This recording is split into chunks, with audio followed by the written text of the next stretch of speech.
Sexualité guerrière par Maude Michaud, le podcast dans lequel on jase de toutes ces choses que tu vis en tant que femme qui ont pas d'allure et que tu devrais juste jamais vivre. Et aujourd'hui, on va se parler de périménopause. Cette chose que toutes les femmes vont vivre et dont tous les médecins ont l'air de sacrer. Ou ben donc, ils connaissent juste pas ça, mais c'est pas mieux. Je sais que mon accroche d'entrée de jeu peut en irriter certains. Si vous êtes un médecin, que vous êtes formé, que vous connaissez la périménopause, que vous connaissez l'hormonothérapie, je vous lève mon chapeau bien haut et je vous dis merci de contribuer à la santé des femmes. Malheureusement, à ce jour, vous êtes trop peu nombreux pour généraliser et dire que les médecins en général connaissent cette partie-là de la vie des femmes et les solutions qui peuvent s'appliquer pour les aider. Je commence en vous racontant une petite anecdote qui ressemble peut-être à la vôtre. Moi, jusqu'à ce que j'ai 35 ans, j'avais pas un gros SPM. Tu sais, une petite affaire qui durait 2-3 jours, petite irritabilité passagère, hop, c'était terminé, on n'en parle plus. Et à 35 ans, ça a changé. Je sais pas ce qui s'est produit. Ben, en fait, maintenant, oui. Mais je suis devenue un véritable monstre. Et non seulement ça durait pas juste 2-3 jours avant mes menstruations, mais presque 10. Mais j'étais en crise tout le temps pendant ces 10 jours-là. Je me levais fâchée, je me couchais fâchée. Et s'il se passait la moindre affaire dans la journée parce que mon buffer était déjà plein, j'explosais, littéralement. En fait, j'explosais pas, parce que j'avais intériorisé que les femmes dans la vie, on n'est pas en colère et on tape pas du poing, alors je gardais ça pour moi et j'implosais. C'est plus ça qui se passait, en fait, j'implosais. La bombe était par en dedans. Et de mois en mois, là, de bombe en bombe, là, j'étais vraiment en train de me détruire moi-même avec ça. Et en train de détruire ma vie aussi. Chaque mois, j'avais envie de sacrer mon camp de chez nous. Je voulais laisser mon chum puis m'en aller vivre dans un appartement. J'avais zéro patience avec les enfants et c'est la meilleure façon que j'ai trouvé de l'exprimer. J'aurais voulu sortir de mon corps. J'aurais voulu là, que mon corps soit un saut que j'aurais pu ouvrir puis m'en aller. Sacrer mon camp de moi. Je voulais sacrer mon camp de moi. Parce que au-delà de la colère, je me sentais tellement pas bien que j'avais de la misère à m'endurer, j'avais de la misère à me tolérer moi-même. C'était vraiment, vraiment dégueulasse. Et au bout d'un an, 2 ans de colère qui s'est transformée juste en grosse détresse sale, j'ai décidé d'aller consulter en me disant, tu sais, ça peut pas continuer comme ça n'a pas de bon sens. Et j'ai vu des médecins, dont mon médecin à moi que j'adore, qui est super gentil, mais malheureusement, je me suis tapé le nez à des portes chaque fois. Ah, ben le SPM, il y en a des femmes pour qui c'est plus fort, il y en a pour qui c'est moins fort. C'est comme ça, c'est la vie, il n'y a pas grand-chose qu'on peut faire. Sinon, ben peut-être qu'on pourrait peut-être te prescrire la pilule. La pilule contraceptive, c'est juste mon chum avait eu une vasectomie, là.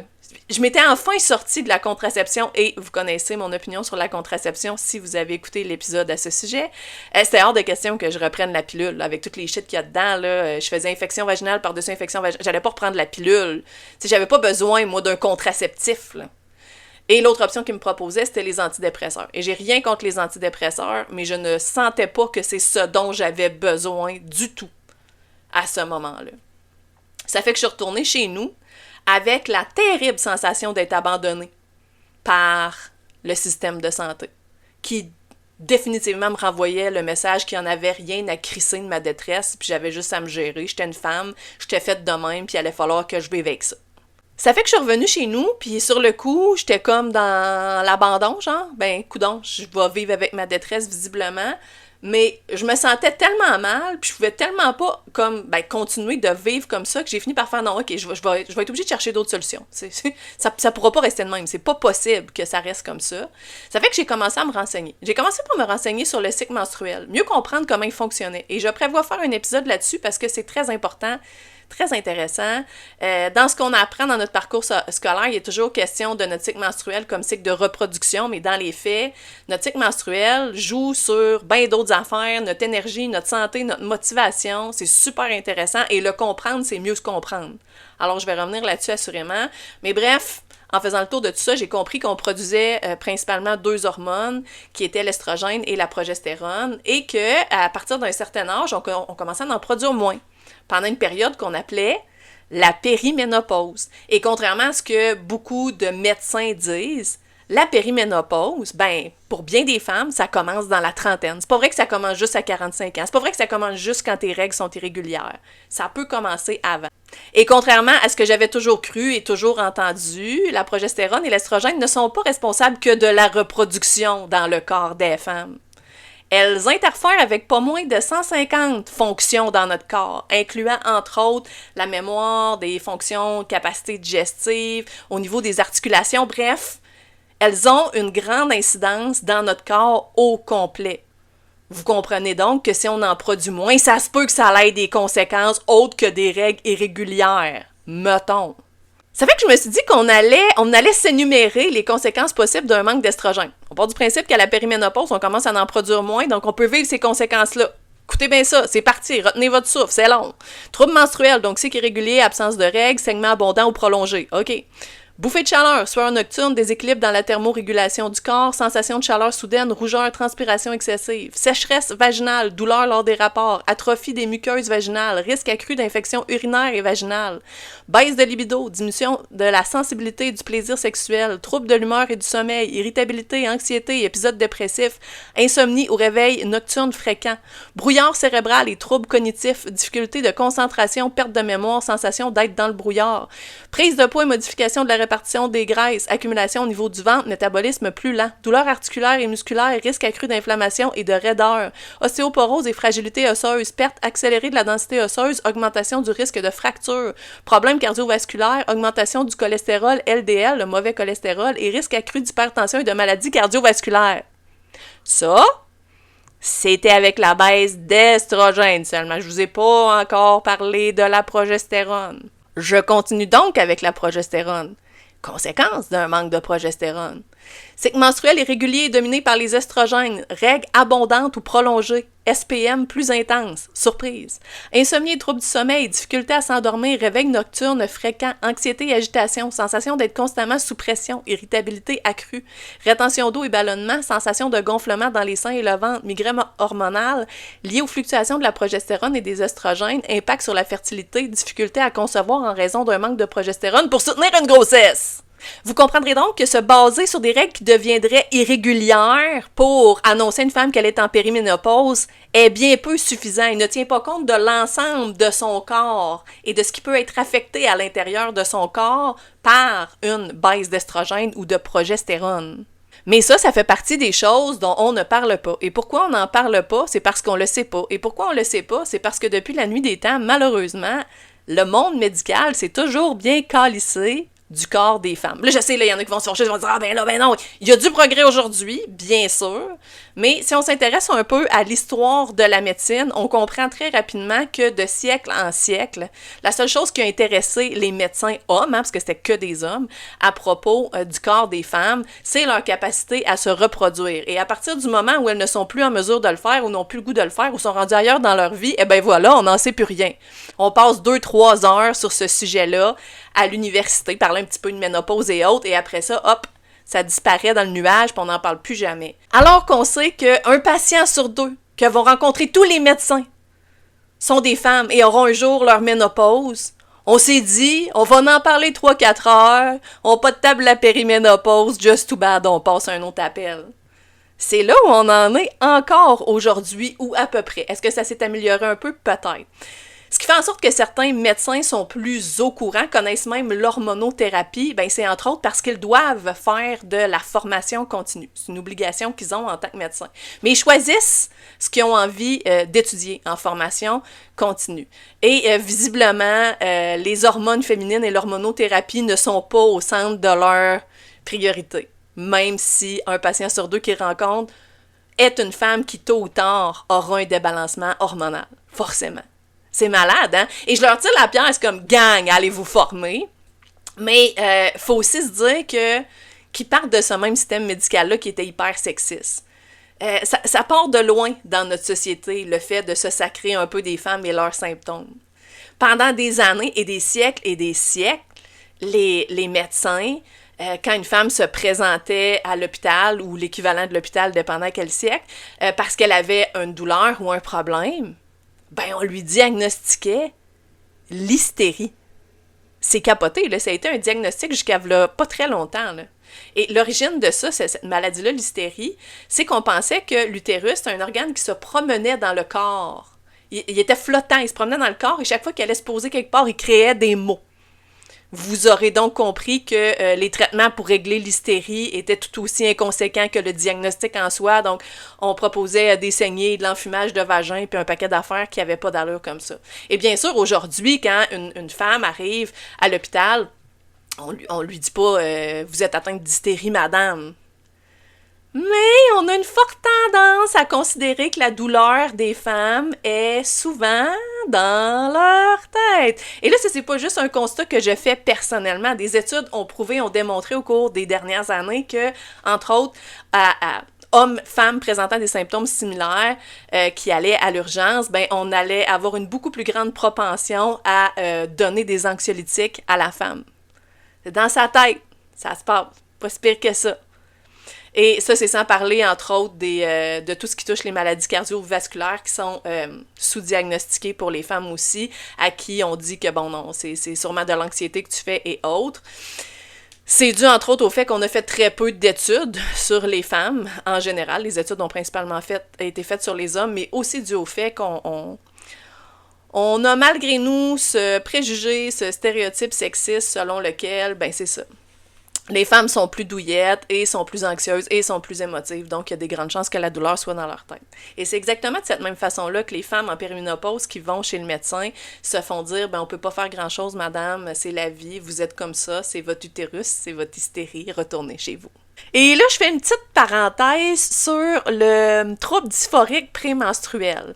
Vous avez sans doute entendu déjà parler de ça, peut-être même qu'on vous a donné ce diagnostic-là. Souvent, quand les femmes ont un très fort SPM, c'est ce qu'elles vont se faire diagnostiquer. Donc, le trouble dysphorique prémenstruel, qui est un trouble répertorié dans le DSM, ça, c'est le répertoire des troubles de santé mentale. Donc, on considère qu'une femme avec un très fort SPM, qui est dérangée par ça dans sa vie de tous les jours, ben, pourrait souffrir de ce trouble-là, qui est un trouble, je répète, de santé mentale. My two cents, OK? Mais ça se pourrait-tu, mettons, que si on pousse un peu et on fait des recherches, je suis pas médecin, je suis pas scientifique, mais qu'on se rende compte que ces femmes-là, en fait, ont tout simplement un débalancement hormonal, qu'elles manquent de progestérone ou d'estrogène, ou qu'il y a trop de l'un, pas assez de l'autre, quelque chose de même, et que finalement, c'est pas de thérapie là, comportementale, ni de pilules contraceptives dont elles ont besoin, mais simplement d'hormonothérapie. Ça se peut-tu qu'on arrive à ça? Je dis ça, je dis rien, là, parce que l'homosexualité aussi, là, a déjà été dans le DSM comme un trouble de santé mentale jusqu'à temps qu'on se rende compte qu'on était vraiment en cave. Ça se peut-tu qu'il arrive la même chose avec ce trouble-là? Je ferme la parenthèse. On s'en reparle. C'est une couple d'années. Théorie émise. Donc, non seulement la périménopause est méconnue ou ses symptômes sont banalisés dans le monde médical, mais peu de médecins sont entre autres capables de lire un bilan hormonal. Il y a beaucoup de monde qui m'ont écrit pour me dire, ben moi j'ai demandé un bilan hormonal à mon médecin parce que, ben, c'est ça, je pense que j'étais en périménopause. Et mon médecin m'a dit non. Il m'a dit non, que ça se pouvait pas que je sois en périménopause parce que mes règles étaient encore régulières. Et on revient aux règles et on oublie tous les autres symptômes. Mais il y a des chances, je dis ça, je dis rien. Vous demanderez à votre médecin directement si vous osez le confronter là-dessus, qu'il ne sache pas lire, votre médecin, les bilans hormonaux, parce qu'il y a beaucoup de médecins qui ne sont simplement pas en mesure de le faire. Il faut dire que c'est plus complexe qu'un bilan sanguin normal, dans le sens où comme nos hormones fluctuent tout au long de notre cycle menstruel, ben, on ne peut pas prendre juste une prise de sang pour faire un bilan hormonal. Il va falloir en prendre à plusieurs moments du cycle pour être capable de comparer, parce que c'est normal que les hormones fluctuent. Reste que, on se le répète, un patient sur deux que les médecins rencontrent est une femme. Comment ça se fait que tu n'es pas en mesure de savoir où j'en suis hormonalement, ou du moins t'y intéresser? Tu sais, c'est quelque chose. Et on parle aujourd'hui de périménopause, de ménopause, mais des débalancements hormonaux, des femmes peuvent en avoir à tout moment dans leur vie. Et très, très peu de médecins, à ce jour, ont les connaissances nécessaires pour établir ce diagnostic-là. Et si on ne peut pas établir ce diagnostic-là, bien évidemment, on ne s'intéresse pas non plus aux solutions. Ce qui fait que très peu de médecins ont de formation en hormonothérapie.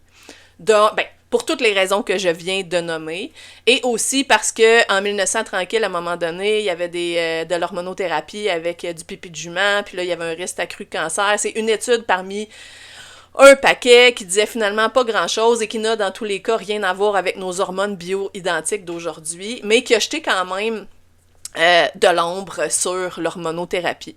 Mais moi, être honnête avec vous, je pense que ça fait juste bien plaisir à beaucoup de médecins de s'asseoir là-dessus pour ne pas aller se former. Hey, c'est sûr que je vais recevoir des commentaires après ce podcast-là, my God! Je suis tellement dans la merde! Mais je suis désolée, gang, c'est l'impression que ça donne. Pourquoi vous vous formez pas? Pourquoi vous allez pas chercher les connaissances pour vous assurer de prendre soin des femmes de la meilleure façon possible? Pourquoi vous reconnaissez pas les biais sexistes qui existent encore dans le monde médical? Pourquoi faut qu'on se batte en tant que femme, nous, pour avoir des soins? Quand est-ce que vous allez vous réveiller? Quand est-ce que vous allez prendre soin des femmes dans le système de santé?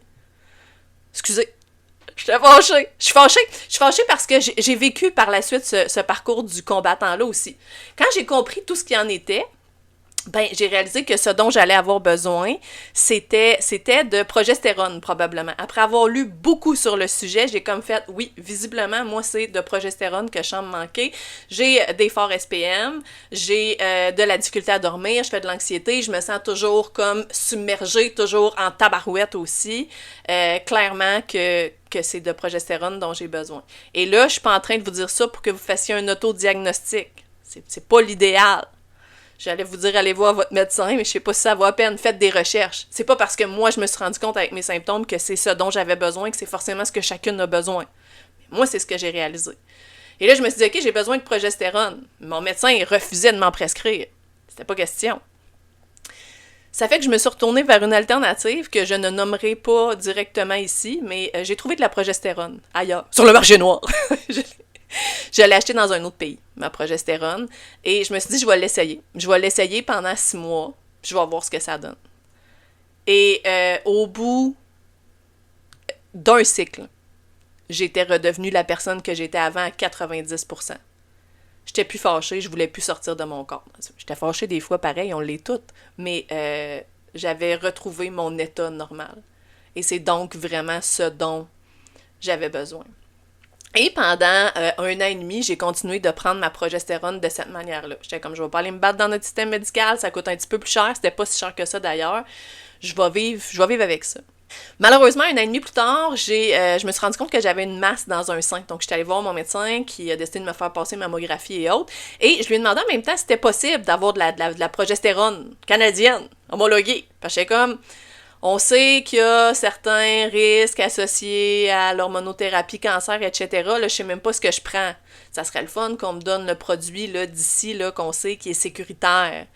Sur le coup, il a absolument pas voulu parce qu'il disait « Ah non, non, avec ta masse, je veux que tu arrêtes de prendre tout type d'hormones », chose que je n'ai pas fait parce que je veux dire, la survie de ma famille en dépendait. C'était impossible pour moi de retourner au stade de détresse que j'étais avant.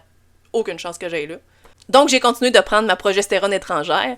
Et quand la mammographie est revenue belle, tout était beau, je lui ai dit, bon là, tu peux-tu me donner de la progestérone? J'en prends depuis 1 an et demi. Ça m'a sauvé la vie. Je sais que ça fonctionne. Je connais déjà la dose dont j'ai besoin. J'aimerais juste avoir une prescription pour un produit qui est homologué par Santé Canada pour être sûr de ce que je prends. Et là, il était pas à l'aise. Il a décidé de m'envoyer voir une spécialiste en santé de la femme qui, elle, a décidé de communiquer avec un canal de gynécologues là, pour avoir plus d'informations sur ce sujet-là, qui, eux, ont dit que ce que je prenais, ça valait rien. C'est sûr que ça marchait pas, que j'avais pas besoin de ça, moi, l'hormonothérapie. Et elle voulait me proposer Dépolupron, qui a absolument rien à voir avec l'hormonothérapie, ni le besoin que j'avais à ce moment-là. Puis j'ai comme fait, ben non, je veux pas ça. J'allais vraiment abandonner, honnêtement. Mais j'ai eu affaire à retourner chez le médecin, puis c'est mon chum qui a dit, hey, tu sais quoi, tu devrais y en reparler, ça n'a pas d'allure, cette histoire-là. Ça fait que je suis retournée voir mon médecin et j'en ai reparlé. J'ai dit, écoute, je suis allée voir ta spécialiste, personne ne veut m'aider, mais tu sais, vous comprenez qu'en ce moment, vous préférez tous que je prenne un produit dont on ne connaît pas la provenance, plutôt que de me prescrire un produit qui est homologué par Santé Canada, dont on est sûr de la sécurité et qui, de toute façon, à petite dose, peut pas être problématique. C'est vrai, là, c'est ça votre choix. Et il a dit, écoute, je sais que ça fait moyennement de sens, et j'ai regardé un peu au niveau de la pilule, parce que lui voulait me prescrire la pilule, et ça, c'est le plus ironique de la chose, la pilule qu'il voulait me prescrire contenait plus de progestérone que la dose que je demandais. Moi, tout ce que je voulais, c'est de la progestérone. Lui voulait me donner une pilule qui contenait plein d'autres affaires et une dose plus grande de progestérone que j'avais besoin. N'est-ce pas terriblement ironique? Et finalement, après réflexion et après que je lui ai envoyé des articles que m'a fourni mon ami médecin, qui parlait justement du fait que, ben oui, aujourd'hui, on peut donner de la progestérone en périménopause à petite dose pour réduire le SPM. D'ailleurs, si vous êtes intéressé, je vous invite à m'écrire ou à aller voir ma bulle à ce sujet-là sur Instagram. Le nom de l'article en question que vous pouvez donner à votre médecin est dans cette bulle-là. Eh bien, en fait, c'est pas, vous allez pouvoir seulement donner le nom de l'article au médecin parce qu'on n'a pas accès là, à cette documentation-là. C'est une documentation qui appartient qu'au médecin seulement.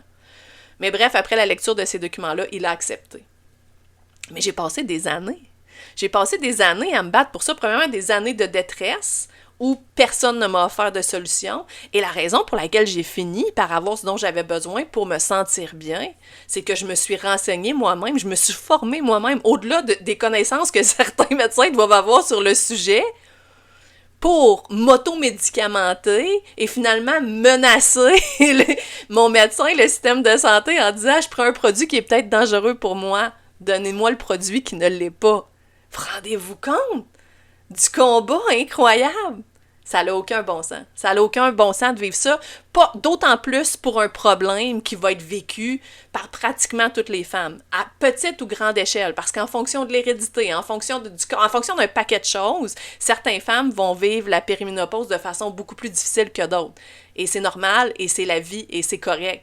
Mais à partir du moment où une femme éprouve des symptômes, ressent de la détresse, ça fait aucun sens d'être traité comme ça dans notre système de santé. Et c'est quelque chose que je déplore, qu'il faut adresser et contre quoi on doit se battre aujourd'hui. Malheureusement, il n'y a pas de solution miracle à tout ça. J'en ai déjà parlé dans l'épisode des violences gynécologiques, mais on voit un peu les médecins comme un peuple élitiste, puis nous, on est le petit coune en dessous qui attend le diagnostic et la pilule qui viendra avec. Mais je pense que c'est important de faire notre bout de chemin. Je pense qu'il faut garder en tête que malheureusement, à ce jour, le monde médical manque cruellement d'études et de recherches concernant les femmes, que ce n'est pas un sujet qui les intéresse encore autant qu'il devrait, compte tenu du fait qu'on représente 50% de la population, et que si on veut être en mesure de prendre le pouvoir sur la situation, d'obtenir les soins dont on a besoin, ben malheureusement, et c'est à contre-cœur que je vous le dis, c'est encore à nous de nous renseigner, parce que le savoir va toujours rester le pouvoir. Donc, se renseigner sur notre cycle menstruel, sur la périménopause, sur les solutions à tout ça, documenter le tout dans un journal de bord pour arriver chez le médecin avec un shitload d'informations, un shitload de documents préparés comme personne ne le saura jamais. Et ne pas accepter un non, ne pas accepter de se faire revirer de bord, ne pas accepter de sortir du bureau du médecin sans solution, parce qu'on a le droit d'avoir une solution. C'est dans la loi. On doit proposer des traitements aux gens qui ont un problème, et ça inclut les femmes en périménopause. Ça fait que les filles, comme d'habitude, va falloir se battre. C'est ce qui complète l'épisode sur la périménopause. J'espère que vous avez apprécié. Si vous avez des questions, des commentaires, vous pouvez m'écrire. Je vous invite aussi à vous abonner à mon compte YouTube et mon compte Spotify afin de ne rien manquer des prochains épisodes. Et je vous dis à la semaine prochaine!